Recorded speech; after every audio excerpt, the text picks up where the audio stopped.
So it's always worth bearing in mind your quadricep muscles on the front of your thighs.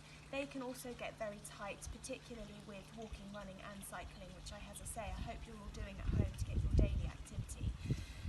So a really good way of stretching them is to do a side-lying quad stretch. So this stretch is slightly safer for your lower back than the standard standing on one leg and bringing your foot to your bottom stretch that we all know from school. So this one protects your lower back, so if you are one of those people that tends to suffer from a little bit of an achy lower back, then this one is better for you to do, and I will explain why. So, lying on one side, with your bottom leg you're going to bend it right up, and with your bottom hand you're going to hold onto that leg. This fixes your pelvis in place so that you can't bend your back quite so much, so it's a protective mechanism.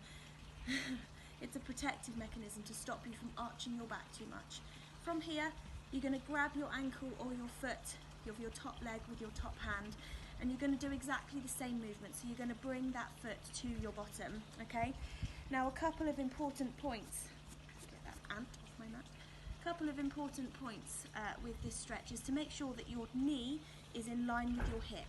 So what I don't want to see is that knee coming too high or dropping down too low. This means that the stretch is coming straight along the front of your thigh, and you're getting the muscles properly with the stretch.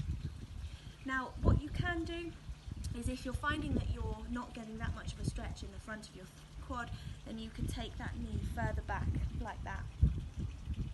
Okay? The other thing you don't want to do is you don't want your back foot to be twisting, so you don't want to be twisting your hip like that in either direction, because again that negates the stretch by not bringing it into the front of the thigh there.